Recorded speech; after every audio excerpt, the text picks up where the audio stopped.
Students, तो आज के इस वीडियो में matter in our surrounding class 9th का लेक्चर नंबर 4 स्टार्ट करते हैं। इस वीडियो में हम समझेंगे कि जो टेम्परेचर इंक्रीज करने पे मैटर का स्टेट्स चेंज होता है या नहीं होता है, और इसे ही सॉलिड लिक्विड गैस थ्योरी में देखेंगे effects of temperature on the states of matter.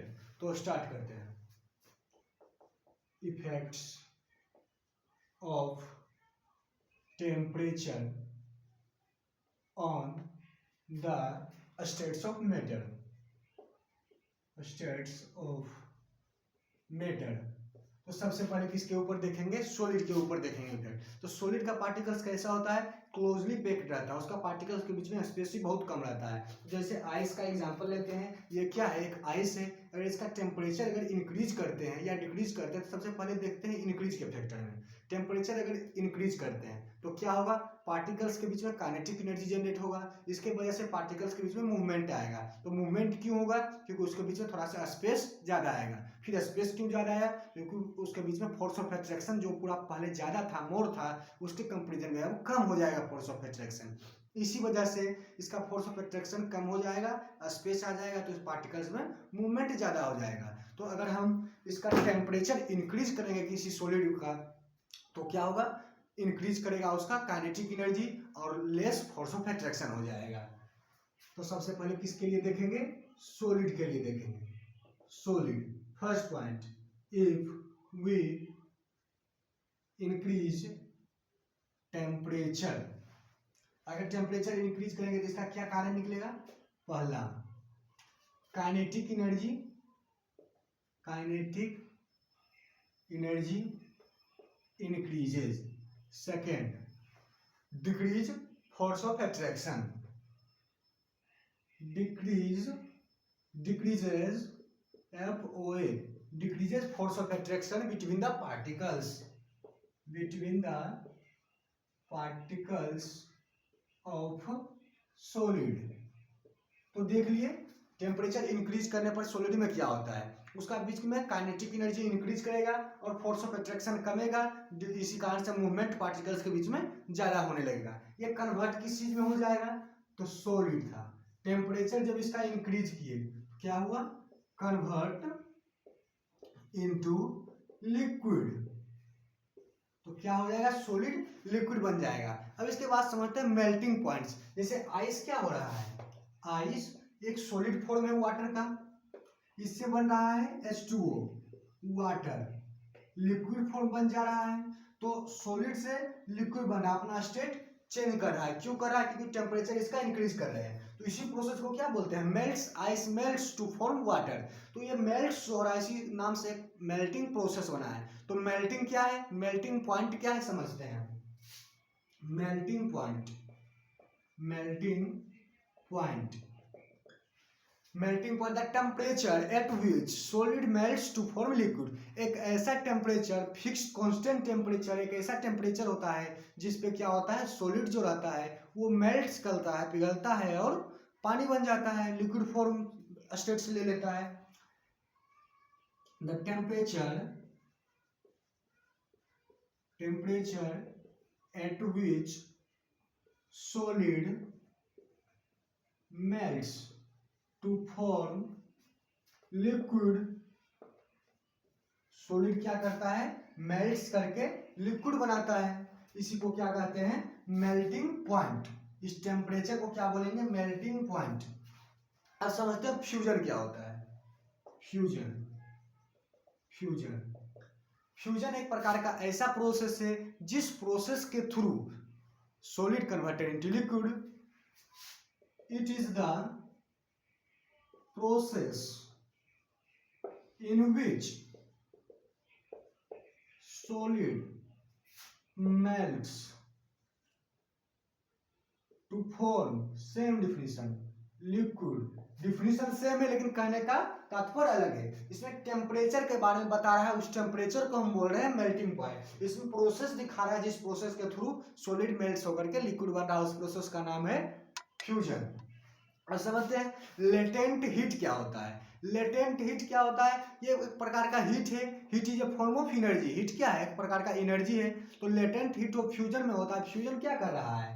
Fusion process कर रहा है सॉलिड क्या हो जा रहा है, लिक्विड बन रहा है। तो ये सॉलिड जो लिक्विड बन रहा है इसको हम कितना एनर्जी दे रहे हैं, 1 kg सॉलिड है, 1 kg सॉलिड है, उसको हम कितना एनर्जी दे रहे हैं ताकि वो क्या बन जा रहा है, लिक्विड बन जा रहा है। उसी को क्या बोलते हैं, लेटेंट हीट ऑफ फ्यूजन। तो heat is a type of energy, तो लेटेंट हीट एनर्जी इसका नाम दिया गया है।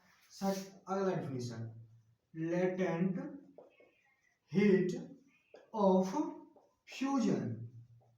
फ्यूजन करने का मतलब ये डेफिनेशन है, सॉलिड कन्वर्टेड इनटू लिक्विड। तो the heat energy required to form 1 kg of solid to liquid,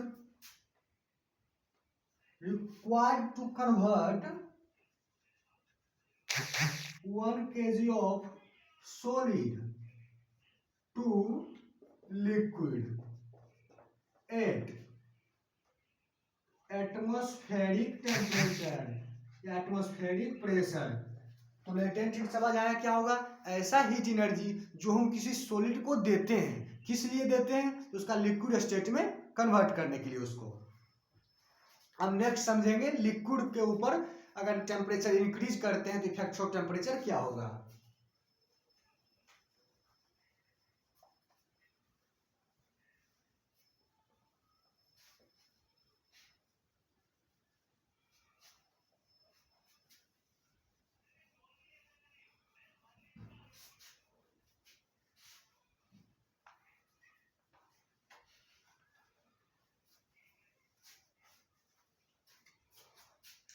next liquid है, स्टार्ट करते हैं। लिक्विड सेम प्रोसेस, अगर इसका टेम्परेचर इंक्रीज करेंगे, मानते हैं ये एक बीकर है, इसमें वाटर है, इसके नीचे में फ्लेम है, इसका टेम्परेचर अगर हम इंक्रीज कर रहे हैं तो क्या होगा, ये वेपराइजेशन करेगा, इवापोरेट होगा, इसका वाटर वेपर जनरेट होगा, तो लिक्विड टू गैसियस स्टेट में चेंज हो रहा है। तो लिक्विड को अगर टेम्परेचर इंक्रीज करते हैं लिक्विड का, तो क्या होता है, वो अपना स्टेट चेंज करता है और क्या बनता है, वेपर्स बन जाता है। तो वेपर्स करने का मतलब उसको हम गैसियस सब्सटेंस बोल सकते हैं। तो गैसेज में जब चेंज हो जा रहा है, तो लास्ट सेकेंड लेक्चर में हम क्या पढ़े थे कि गैसियस सब्सटेंस के बीच में जो पार्टिकल्स का जो स्पेस होता है वो थोड़ा ज्यादा रहता है, किसके कंपेरिजन में, लिक्विड के कंपेरिजन में। तो अगर स्पेस ज्यादा है तो फोर्स ऑफ एट्रैक्शन भी कम होगा, काइनेटिक एनर्जी भी इंक्रीज करेगा। क्योंकि फर्स्ट लेक्चर में देखे थे कि kinetic energy is directly proportional to temperature. अगर टेम्परेचर इंक्रीज कर रहे हैं, इफ वी इंक्रीज का ये सिंबल है, इंक्रीज टेम्परेचर, तो क्या होगा, kinetic energy increases. Second, less force of attraction या decrease force of attraction, decreases force of attraction. इसका कन्वर्जन किस चीज में होगा, liquid to solid, and it convert into gaseous state. Gaseous states water vapour, तो समझ आया। लिक्विड का अगर हम टेम्परेचर इंक्रीज करते हैं तो काइनेटिक एनर्जी क्या होता है, इंक्रीज करता है, उस वजह से पार्टिकल्स के बीच में मूवमेंट ज्यादा आ जाता है। तो इसके रीजन क्या हो जाएगा, इसका रिजल्ट क्या निकलेगा, मूवमेंट भी इंक्रीज करेगा, मूवमेंट बिटवीन पार्टिकल्स इंक्रीजेज, और डिक्रीज फोर्स ऑफ एट्रैक्शन, मतलब space between particles is increase. It can not convert into gaseous state, ये अपना स्टेट चेंज करेगा, लिक्विड टू गैसियस स्टेट में बदल जाएगा। अब समझते हैं वेपराइजेशन या इवापोरेशन। वेपराइजेशन सनलाइट के प्रेजेंस में होता है, तो वेपराइजेशन इस टॉपिक का नाम लिखिए। Vaporisation, it is the process in which liquid change its states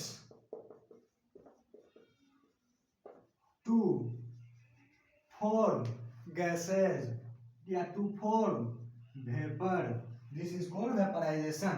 अब समझते हैं जैसे सॉलिड में पढ़े थे लेटेंट हीट ऑफ फ्यूजन, ऐसे यहाँ पर पढ़ेंगे latent heat of vaporisation. Latent heat of vaporisation. तो लेटेंट हीट का मतलब क्या है? ऐसा हीट जो हम किसी सब्सटेंस को देते हैं। ये कोई सब्सटेंस है, इसको हम हीट दे रहे हैं, तो वो हीट का जो अमाउंट है वो क्या कहलाएगा? Latent heat. तो लेटेंट हीट का मतलब ये होता है ऐसा हीट या ऐसा एनर्जी जो हम किसी सब्सटेंस को दे रहे हैं। तो सॉलिड में दे रहे थे लेटेंट हीट ऑफ फ्यूजन हो गया। फ्यूजन क्यों कर रहे थे? क्योंकि वो अपना स्टेट चेंज करके लिक्विड में जा रहा था। तो यहाँ पर लिक्विड को हम गैस में बदल रहे हैं, उस प्रोसेस का नाम है वेपोराइजेशन। तो इसीलिए इसको कहा गया लेटेंट हीट ऑफ वेपोराइजेशन। ऐसा एनर्जी, ऐसा हीट एनर्जी जो हम लिक्विड को दे रहे हैं, किस लिए दे रहे हैं? ताकि वो अपना स्टेट चेंज करके लिक्विड टू गैसेज बन जाए। तो लिखते हैं इसका definition, the energy required to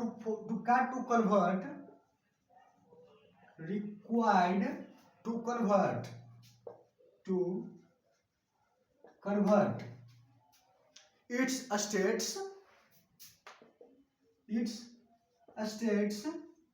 from liquid to gases या फिर वेपर। तो लेटेंट हीट ऑफ वेपोराइजेशन क्या है? द एनर्जी रिक्वायर्ड, ऐसा एनर्जी टू कन्वर्ट जो कि मेटर का स्टेट्स को चेंज कर रहा है, किस अवस्था में कर रहा है? तो लिक्विड से वेपर बना रहा है, इसी को कहते हैं लेटेंट हीट ऑफ वेपोराइजेशन। तो सॉलिड के ऊपर देख लिए, लिक्विड के ऊपर देख लिए, अब गैस के ऊपर देखते हैं।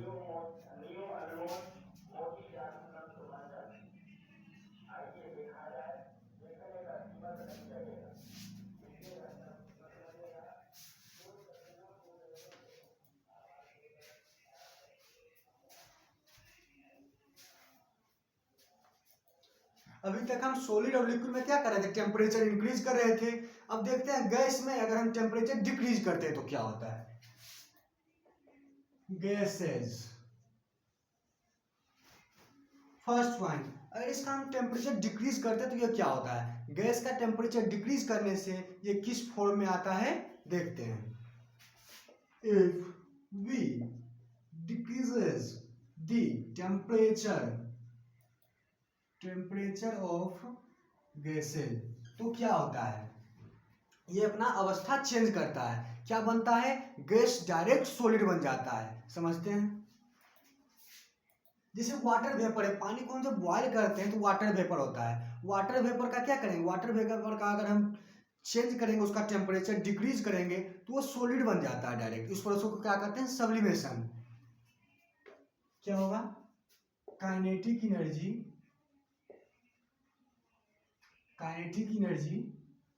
इसका इंक्रीज नहीं करेगा, डिक्रीज करेगा। डिक्रीज क्यों कर रहा है? क्यों मूवमेंट कम हो जाएगा, सॉलिड बनने लगेगा, इसके बीच में स्पेस कम आ जाएगा।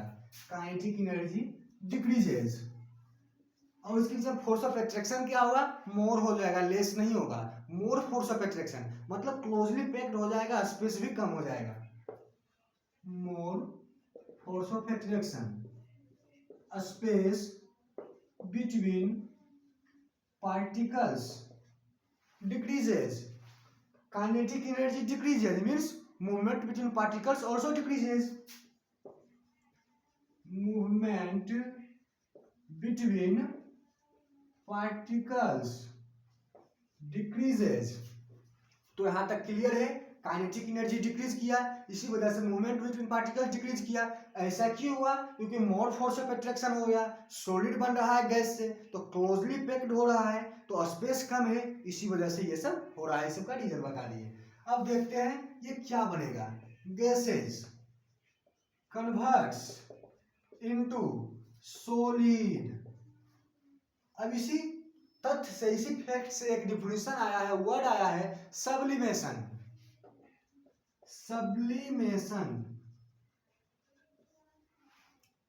Sublimation, it is the process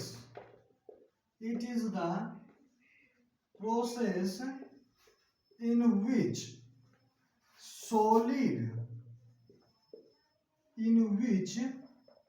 solid directly converted into gases, gases vice versa. Vice versa का कहने का मतलब ये डिफिनेशन है, जस्ट इसका अपोजिट देखते हैं। तो डिफिनेशन क्या कह रहा है?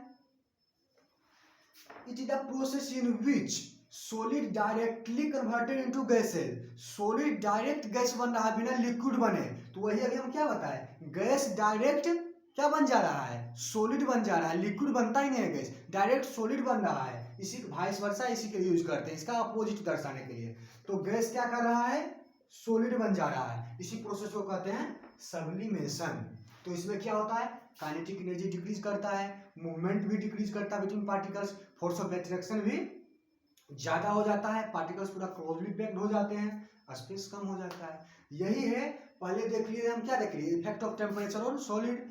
सेकंड में देख लिए लिक्विड के ऊपर क्या इफेक्ट ऑफ टेम्परेचर रहता है, गैस के ऊपर देख लिए। अब नेक्स्ट लेक्चर में हम लोग पढ़ेंगे effects of pressure, effects of pressure on the states of matter. तो आज का लेक्चर यही समाप्त करते हैं। Thank you.